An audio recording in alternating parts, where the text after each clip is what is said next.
চোখের দেখাই সবসময় সত্য নয়। সালেহ আলাইহিস সালামের কওম চোখে দেখেছিল কালো মেঘ। তারা ভেবেছিল এই মেঘ তাদের জন্য স্বস্তির বৃষ্টি নিয়ে আসবে, কিন্তু সেই মেঘের আড়ালেই লুকিয়েছিল এই কওমের ধ্বংস। নমরুদ আর তার বাহিনী আল্লাহর সাথে যুদ্ধ ঘোষণা করে আকাশে তীর নিক্ষেপ করছিল। সেই তীরগুলো আল্লাহর হুকুমে রক্তাক্ত হয়ে ফিরে আসছিল।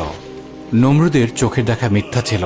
আল্লাহকে পরাস্ত করতে সক্ষম হয়েছে এই ভেবে সে উল্লাস করছিল, তার উল্লাস মিথ্যা ছিল। ফিরাউন চোখের দেখায় দেখেছিল সমুদ্র ভাগ হয়ে পথ পেয়ে গেছে, যে পথে মুসা আলাইহিস সালাম এবং বিশ্বাসীরা পার হয়ে যাচ্ছে। ফিরাউন উল্লাস করে তাদের পিছু নিল। ফিরাউনের চোখের দেখা ভুল ছিল। ফিরাউনের উল্লাস তাকে তার দলবল সহ পানিতে ডুবিয়ে ধ্বংস করেছিল। ইহুদিরা চোখে দেখেছে তারা ঈসা আলাইহিস সালামকে হত্যা করেছে। তারা উৎফুল্ল হয়েছিল, কিন্তু তাদের চোখের দেখা ভুল ছিল, আর তাদের উৎফুল্লতা তাদের জন্য অভিশাপে পরিণত হয়েছিল।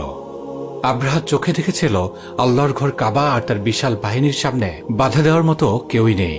সে উল্লাস করে এগিয়ে গিয়েছিল আল্লাহর ঘর ধ্বংস করতে। তার চোখের দেখা ভুল ছিল। তার উল্লাস পরিণত হয় কাসফেম মাকুল, অর্থাৎ ভক্ষিত তৃণলতার মতো। তার চোখের দেখা ভুল ছিল। তার উল্লাস তার কোনো উপকারেই আসেনি। আবু জাহাল বদরের ময়দানে অল্প কিছু মুসলিম সৈন্য দেখে উল্লাস করেছিল। তার চোখের দেখাই সব ছিল না।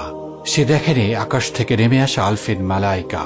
তার চোখের দেখা ভুল ছিল, আর তার উল্লাস তাকে অন্ধকূপে নিক্ষিপ্ত করেছিল।